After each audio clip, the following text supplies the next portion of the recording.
Okay, so already right off the bat, your biggest issues are, is this my screen or is this Discord?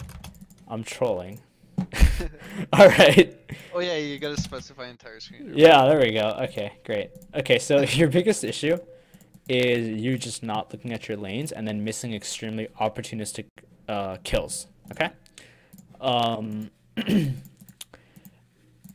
and the mechanics are also a big issue why you're not succeeding the way you are, right? Like, I mean, right off the bat, if I tell you to play, it's a lot easier, playing like just auto attacking on Xin Zhao and going Yeah. in rather than landing a Q. You don't have to worry about the Q, And when you basically don't have to worry about the mechanics of the champion, it allows you to focus on what really matters, which is the game, right? So, I'm gonna go ahead and do something actually before we start the session because the voice has been extremely low on pretty much all the videos. I'm gonna just turn that up. Anyways, whatever. I hope that helps. Okay, so let's go ahead and begin. Immediately here, you asked me. I want to keep the ward, right? Now, I already tell you the intel is a lot more superior than the initial ward itself, and the reason for that is because the ward hop is irrelevant. If Nunu does something like this and then you do something like this and then Nunu sees you, backs up, goes back onto his left side jungle, now you're completely screwed because now you actually lack in levels, right? The reason I tell you not to do a route like this into this is because we know that this dynamic, Teemo versus Sion, is inherently going to push in for Teemo. Thus, we know that because the lane's going to be played here, that Nunu also has left side priority because standard, if he does do a standard clear and we end up vertical jungling, or not vertical jungling, but going into our separate jungle quadrants, and that our top laner will be in trouble. That's why I tell you to go ahead and basically deny this with something like this, right? Like you can go red Krugs into Scuttle, and then immediately back onto your right hand side jungle where Nunu basically does something like this, right? And then this basically denies, gives your top lane safety. Does that all make sense? Yeah, but like, let's say for the instance that he did this now, right? So would I still do red Krugs, and then go to his blue, take his thing, and then do Scuttle? Well, that's only had he shown. Had he not shown here, then yeah, right? Okay. Like this is kind of like here, you would be on Krugs right now, right? He would show if he does this, you have more than enough time because you're gonna smite this, right? You have more than enough time to do this. Like a lot more than enough time. It actually ends up paying off because Nunu actually shows, and then I tell you just go ahead and invade because we can just go ahead and assume that he's gonna go like this, right? And when you do this, I told you, and this is once again where I'm telling you how to path because as we go on, I don't actually tell you how to path. I kind of just watch you, but I don't want you butchering your early game so hard that it's pointless for me telling you how to path because then we're just kind of recovering the entire game. You know why we have to kill why we have to kill the entire jungle, right? Yeah. Okay. He's gonna do that to us too. He's gonna do that to us too. Okay, so then this happens, and then we go ahead and do this. This is all relatively good, and once again, biggest issues, right? Like we know Nunu, like first of all, options. Once again. We know Nunu, at this point, we know Nunu's on our right-hand side jungle. But look at bot lane. They're pushed in. Yeah. Nunu's options are like this, which is highly unlikely because we're going to see him on the ward we have, right? We know Scuttle is most likely gone because we saw him doing it. Alternatively, we also know Nunu can do something like this. So because he can do this, our pings immediately, like, you shouldn't be hesitant. Should just be like danger, danger, danger, danger, danger. Just like that. Your bot lane will then hard shove the wave, hopefully. And then have the wave kind of come back into them so that they back up and then Nunu can't just do this, right? Yeah. Likewise, I tell you to look at mid lane because if you look closely, these two icons are trading against each other. What if Irelia missteps and the trade happens here, and now instead of doing wolves, you can just do a route like this, just straight like this, and then you wrap around back on the left-hand side.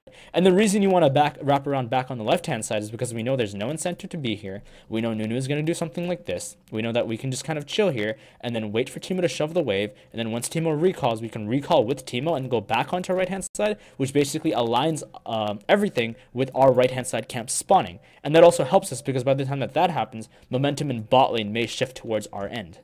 Does that make sense? Okay. If there's anything you don't understand, just let me know, because this is us using intel to basically figure out how our next how our next routes are going to be. Once again, two icons clashing against each other. We don't even bother to look. This stuff is going to hold you back. Okay. And this is something that you have to realize. Like here, just take the big one and then run there. You know, or give it up if it's really advantageous. Give up the camp and get straight. Go straight there. Right? The additional gold you get from this doesn't mean anything. And once again, we miss a kill here, where now I tell you to look, but look how you go. You go like this, and this doesn't help you in any way, right? Simultaneously, when we know that this is happening, so first we evaluate the situation in, you know, area A. The next thing we want to do is evaluate the situation in area B, and the reason we want to do that is because look, Teemo and Sion, their icons are also coming in together, meaning that we can assume that maybe Sion took really lethal trades, and you know, he's really low under tower, so we can just do something like this. We know Nunu can't come here. We know Nunu can't reciprocate this because Nunu is still here, or like, yeah, somewhere around here, right? Does that all make sense? Your path, the ability to actually look at your lanes will decipher your pathing. Okay. Yeah, I gotta bind my F keys in a better. You need to bind your F keys. And for this session, I'm only gonna go over your lane phase, or your early routes, because because it doesn't matter if I go over your mid to late game routes, because that would have never happened had you just properly farmed, right? Like we're sort of building a house right now, and like most players are kind of like trying to do the interior design and all the like the chimney and shit, where we actually have to focus on the blueprints. And this is essentially the blueprints where we have to find we decipher the most optimal paths, right? Yeah. When you do this is never gonna work. Don't ever do this because she'll get away. You're not gonna kill her because she still has the W, I believe, right? And then immediately here, you want to just do crab and then scout top lane. But once again, we're not, like, the problem is I can't give you the correct information when I don't have the correct information. So I can't tell you to go top lane because we don't look. I mean, I tell you eventually, and then I think, like, look at this. How free is this? How free is this? Okay, Nunu is right here. Nunu has no incentive to go on his left side jungle. He probably is going to do that anyway because he's going to pace. What you do is you kill him. After killing him, you shove the wave in. You go back to your Raptors. You wrap around like this. Teemo recalls. Teemo comes back. Lane shoves back into Teemo. The lane is now played here. Re-gank. It's over. Nunu has no incentive to do this. Nunu is now panicking, doesn't know what to do. He's raging at his top lane, or his top lane is raging at him, and bot lane is just trying to figure out how they can carry the game. Okay? It's literally what you want to be doing. And this comes back with, it's a chain reaction. It's a chain effect. Every one thing that happened, if you know, something happens now, it's going to affect you later on. And this is something that we have to start, you know, definitely looking towards, right? The reason you want to do why do you do Raptors here? What do you think? So I'm doing Raptors here because I can't gank, well, like, top lane backed, I can't gank mid, my right-hand side of the jungle is already taken. So I'm just gonna do Raptors. Okay. Like, if anything, if a skirmish starts happening mid, at least I'm close to mid. Okay, that's the answer I wanted to hear. That's the answer I wanted to hear. Okay, perfect. So you understand that. Okay. Yeah. Like, instead of me going to Krugs and then Raptors, I think it's better to do Raptors. Krugs, because okay. There's more action. There you go. Okay, as long as you've understood that, then we have that much covered. Now, when this happens, this is just like, okay, she didn't ward. We know she didn't ward because her character never moved onto the towards the left-hand side of mid lane, and we know Nunu is once again most likely going to be here because he's on rates, I think, at this point. And then you obviously want to entertain the 2v2. As long as you've entertained the 2v2, this is okay, right? But the second Nunu turns into like an Elise or something, then this is not okay. Okay, and this comes back to understanding options, right? Now, when you do this, I'm going off the assumption that you see you see an opportunity, but you're not reading the whole story. And then perhaps maybe I'm wrong because maybe I don't know that you know that it's Nunu, and because it's Nunu, you know you can do this, right? Because you did tell me you can win the 2v2. But had this been an Elise, had this been an maybe even Evelyn could work, Graves, any champion that can actually do damage towards you guys and win the 2v2, yeah, then this would be the wrong call, right? Alternatively, what we should be doing here is we know this is compromised. We know bot lane is safe. We know Nunu's here. We know that whatever happens here, we can completely exclude whatever happens here because this isn't what we're talking about. After this gank, we have no incentive to go on the right-hand side. There's no incentive. Nothing has spawned yet. We know nothing has spawned yet because the game timer isn't showing that yet. When this spawns, this will spawn, right? Plus, you can just add 2.5 minutes or 3 minutes to the camps, and you'll know when they spawn. Right, and then you can basically just do like basic algebra and understand when you should be back onto the right-hand side. So what you immediately want to do is something after this gank, go back onto your left-hand side, let Sion push you in, try to gank Sion. If nothing works, that's okay, because you know Nunu is going to probably be on the left-hand side. Maybe drop a ward for Sion, recall, and by the time you're back onto the right-hand side, bot's going to be looking like it's going to be pushing in. Because this is a slow push being built in bot lane right now. So by the time that this happens, bot lane is slow pushed in. Your right-hand side camps have spawned. Nunu has no potency to actually gank you. And now you've successfully protected all 3 lanes, simultaneously farmed and maximized your farm. I like literally lost my words there. And you've also reset your left-hand side camps. So by the time that you come back onto the left-hand side, this is rubber banded for you. What do you mean by rubber band? It just means the next spawn of. It's the next spawn, yeah. Like a level 4 Lee Sin killing a level 1 Krug is not good, but a level 4 Lee Sin killing a level 7 Krug camp is a lot more experience, right? Maybe not more gold, but the experience matters, and that's something you can use to basically stay back into levels, okay, with the enemy. And this comes back with when you're hard ganking, and that's something you want to be doing on a champion like this, okay? But once again, we path back onto the right-hand side. Now, what if Teemo is chunked? I mean, he is, actually. And Sion is full HP or something, and then he teleports or whatever. We know Nunu has left side initiative. So what do we know? We know that mid is safe because we're always going to be hovering around mid lane, right? Unless we do something here, right? We know this is gone too, actually. So we can't ever really invade his jungle. But we know that he's going to get dove, right? Mm-hmm. So, like, you have to acknowledge that there's fundamental factors that come into every single decision that's made in the game as a high-level jungler, right? Options matter. Nunu can do this. Nunu can do this. Nunu can just farm this when it comes back up. Nunu can then recall. Nunu can then come like this. But these are all options that you have to entertain. And the only reason that this option is even a thing is because of Teemo's HP, the fact that your Krugs are still up, Nunu may know this, and the way the wave is looking, right?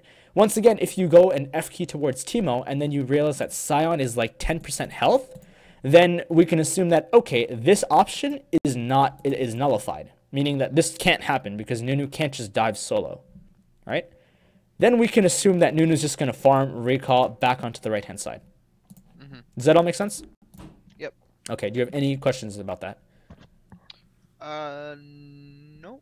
I think at this point, this is good. This is really good read. Yeah. So, actually, you know what? No, at some point, I think I lose track of the jungler, and I don't know what to do when I lose track of the jungler, because I think it happens more often than not, where I'm thinking of all these possibilities, and then I'm like, oh wait, where even is? You see mid lane? Mhm. If you're a mid laner, do you play mid lane at all? I played a bit of every lane. So okay, so let's say you're the Urgot. Let's say you're versus Irelia. Let's say your Lee Sin is your teammate or whatever. Okay, Lee Sin is over here.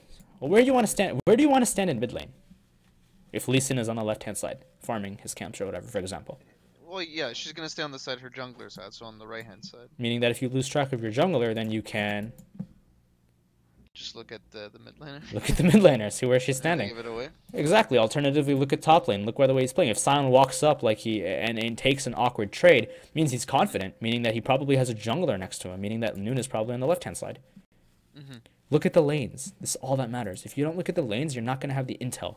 This is fundamental. This is something that I've been telling you for the past 10 minutes, right? Like, if you look at the lanes, you will become a much better jungler, right? Ingrain the F keys. Do what I do. I've keybinded my F key to the bottom of my keyboard, where I don't actually. Yeah, I think I was gonna do that, like the ZX. Yeah. Were you the one who asked me in Discord about the F keys, or was that somebody else? No, that was someone else. Okay, yeah. That was somebody else. But you did see the message, right? Like, I'm assuming. Yeah. So. I think it'd be much easier because it's so hard for me to reach up there. Yeah. I mean, it's a pain in the ass doing that. I can't do that, right? So, I keybinded them, and that's what you want to be doing, right? And once again, like looking at our lanes, and this should be obvious. So I'm like this shouldn't be like this So, is like, okay. Yeah. So here I flash the stun and then I Okay. should flash the stun and then W to the Urgot. Yeah. I think. Now here you take wolves. We know Nunu's on the left side. Like Nunu can gank top, and we don't actually entertain it. All right. Here we take our red, and now this is at this point we're playing catch up, right? Yeah. That when this happens, now we're playing catch up, because now Nunu can just do this, Mhm. like that, and now we can't ever go like that. We're forced to kind of just play in like this square here, and that is, I mean, it is kind of our game plan anyway because we want to be close to the right hand side of the map, but we're losing XP, we're losing minions, we're losing momentum, we're losing tempo, we're losing in general. Okay, that's something you don't want to be doing. And then honestly, at this point, I can't tell you anything else because what you're doing, because this is where I stop telling you what to do. What you're doing up until now is just playing catch up. Okay. Now I can give you some general theory because this all of this it's pointless to coach because this is all you just playing catch up and not having proper mechanics on Lee Sin to actually make plays. Now there's many things you can do, right? The first thing, which is the most obvious thing, is have better mechanics, right? Yeah. You can't just do that, right? That's why I'm telling you to play something a lot easier than Lee Sin because you can't Yeah. like there's times where I would see that hey you can actually do like the fuck there's so many variations of it I don't even know how to tell you this you know what I'm talking about, the crazy Lee Sin mechanics, right? You've seen Peanut. Yeah, the insect. Yeah, the insect, and then there's like Yeah, the there's the different ways to Yeah, do there's it. different Like, ways. flash Yeah. in one direction. Now I don't know their names and I actually don't know how to do them myself. I don't play Lee Sin, but the point is they exist, and if we acknowledge that they exist, then we should assume that you can do them eventually, right? But it's a lot easier just auto attacking three times on Xin. I'm losing my words again. 3 times on Xin Zhao and just winning, you know? The only like I definitely agree with that, and I do actually enjoy playing Xin Zhao a bit more because it's very just straightforward. The only issue that I have with Xin Zhao is like he's a very just linear champion, right? Just go in. Yeah. Problem is, I feel like I go in and just die a lot of the times, and I might be just going in at the wrong time or going in on the wrong champion, right? And I feel like when I play Graves, Lee Sin, people that have like a sort of dash or movement or like some nice mobility or Yeah. a way to get out, like Nidali or something like Yeah, that. yeah. I feel like I have more control of the champion, and I can, Oh my god. and like I don't know, I just feel like having mobility makes me feel like I'm playing better and makes me feel like I have more options. Easily die, I guess, right? When I'm playing something linear like that, it's I don't know. It's almost like Olaf. I really like playing Olaf. I wish I was good at Olaf, but I know I'm not good at Olaf at all because I don't know when to go in. I don't know how to use the champion in like a team fight. Okay. Like, for someone that just throws an axe and like auto attacks, Yeah. it's the hardest thing to play because I don't know when or what to do, right? Yeah, I feel that. Okay. I understand what you're saying. And to answer that question, I went ahead and drew you a little bit of a list here. Okay. Now, Yeah. you are Xin Zhao and you're team fighting. Now, we don't care about our own champions right now. This is the enemy. What's the CC? So we got Leona CC, Varus ult, and like That's it. And maybe a Janna Tornado or two, but that's okay. That's easy to dodge. Mhm. So then, when we go in, let's wait for Varus to use his ultimate first. Let's wait for Leona to use her combo first. Varus is dead. You don't want to go on Leona, obviously. Janna's dead. Teemo's dead. Right? It's when you play Xin Zhao, it's literally just waiting for the openings. It's foresight. okay. When you're thinking, when the team fight is being played at 19 minutes and like 20 seconds, you're actually playing the team fight at like 19 minutes and 25 seconds because you know that if Varus uses ultimate or something, or if Leona uses her ultimate and uses the Q or whatever, and all her CC is gone, that's when you go in. And that's how you're not going to die on Xin Zhao, right? And then you flash out or whatever, right? If you take too much damage or if you don't have flash, then whatever, right? Okay. So that's like one way I can answer that, right? So mechanics. Yeah. I kind of see what you're saying though. Yeah. So now the second way, because as I said, I don't like to waste people's times because I can tell you exactly. I can go bit by bit on what you should have done, but it's Hmm. irrelevant. It doesn't mean anything. Um, the way you basically come back from a lost lane phase as a jungler is through counter attack. Hmm. Counter attack, high ground is always more superior than the lower ground. It's any you see it in like in war, right? In history, where whoever has the Star Wars. yeah, I mean, I guess whoever has the higher ground generally has the winning. It Yeah. generally can win, right? Like I watched that show.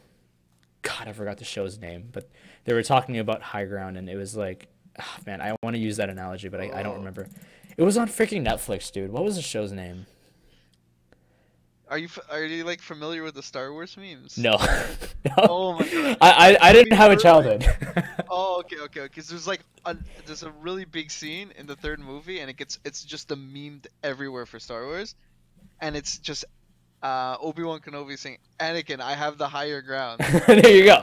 It's Essentially, literally like you can't win because I have the higher yeah, ground. yeah. Okay, you know what? I didn't know that, but there you go. All right. That's like a perfect analogy. Okay, that's basically what it is. Okay, if the enemy has potential to get, this comes back to you looking at lanes. This comes back to you understanding options. If you acknowledge that enemy can gank top lane and you're farming Krugs because you're in the closest proximity to where top lane will get ganked, and then you come in for the counter and then you get the double kill, you just turn the game around.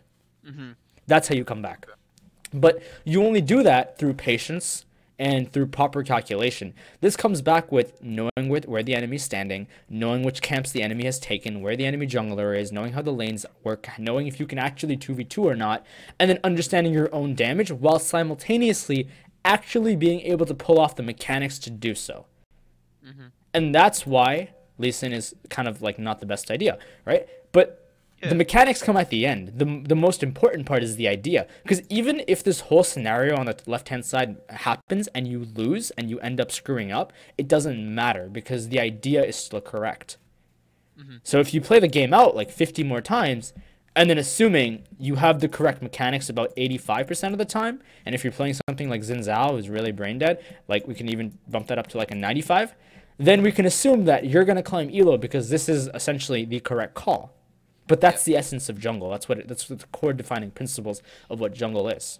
Okay? Yeah, I think Zinzao really showed me that I like the fundamentals because even when I play him and I focus on the game and things like that, Yeah. I see how much I'm dying and I see how much I'm not impacting the map. Yeah. And it's just like, yeah, I'm lacking the fundamentals Mhm. because it's definitely not the mechanics. It's definitely, yeah. The mechanics are irrelevant. The mechanics come at the end, Yeah. right? Mechanics are the most important. Actually, they should actually come first. But I mean, you get the idea. Worry about them. Yeah. Don't worry about No, mechanics. yeah, I Yeah. understand. When you get to Diamond Elo, yeah, pick up champions like Elise, pick up champions like Nidalee. Actually, don't pick up Elise in Diamond. Pick up Elise in Master Tier, because Diamond players are bad, in lane. But anyways, so when this happens, then you immediately look at the game timer. I can't see it because this is great, but it's like 17, 16 minutes or something right now, right? Meaning that the enemy doesn't actually have the items to respond, for you. Like the enemy can't actually just start breaking open towers and taking objectives immediately because you still have a relatively wake up period until the Baron spawns. And this wake up period you want to use to actually get your AD carry ahead, not ahead, but to catch up. And then what ends up happening is when this tower goes down, this lane's a dead lane, minions keep farming. Your goal immediately should just be to finish your next item, go straight tank, and just protect your ADC. Okay? Because the damage you do at this point is absolutely irrelevant. You're not going to kill any of them. You are a CC tank bot at this point. Yeah. Okay? And this is the way you're not going to lose the game, right? But we end up losing the game because once again, our mechanics come into play where our mechanics are a little bit subpar to what actually is required to carry the CLO as a smurf or as a booster or something. And then we end up Yeah. losing the game, right? Eventually. I've literally just summed out all of late game to you, or not late game, but mid game to you, right? Yeah.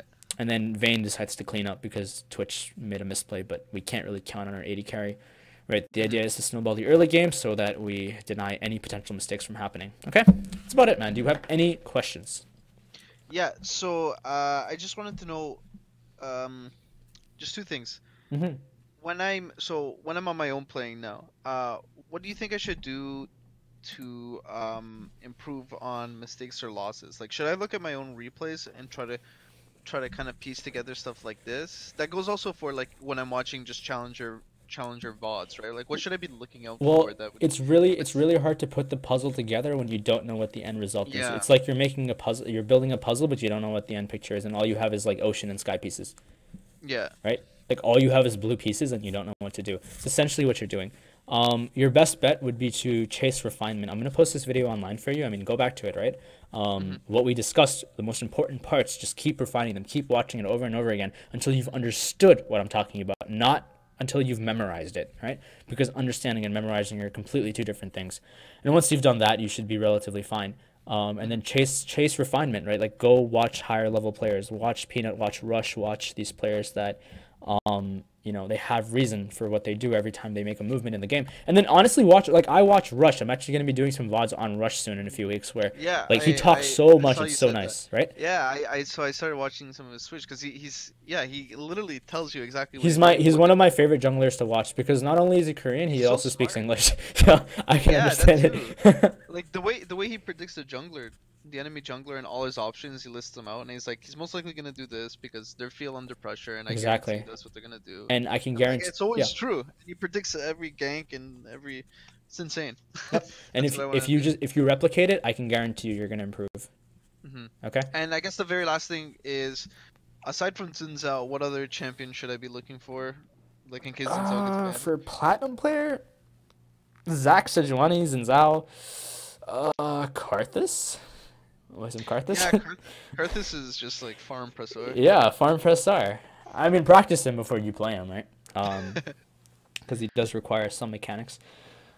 Also, it probably won't last too long, because please nerf that. Eventually, they're gonna get rid of it. I was thinking of doing Camille, but apparently she's getting reworked. I mean, not reworked. She's losing her stun on minions. Yeah. Camille is actually not a good idea.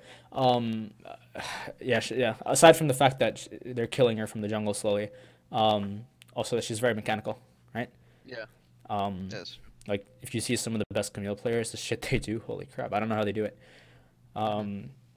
Okay, so like tanks are good. Xin Zhao is good. Graves isn't terrible, I guess. Even though Graves does like if you're gonna play Graves, you have to one trick him because he's a champion that requires you to have a level of mechanics. Even though people may argue and tell you that he's simple, but they don't understand them. No. They themselves don't understand it. I think I've played him or Rengar the most. Yeah, Rengar you want to stay away from. All right, anything that has to do with a cat, you stay away from. Rengar, Nidalee, you just don't. Oh, they're so fun to play. Yeah, they're pretty fun. I mean, I'm not gonna tell you don't play them, right? No, I understand. Yeah. Like once you get to higher elo, I wanna win and yeah, instead of Once you get to higher elo, play them all you want, right? But then like have a Smurf account to play them on, right? Like you could do that, right? For fun. Yeah. I guess. But then also chase refinement at the same time while doing that. Okay. All right. Is that about it? Good. Yeah. All right, that's man. everything. All right. Perfect. All right. Thank you very much. No problem. Good luck.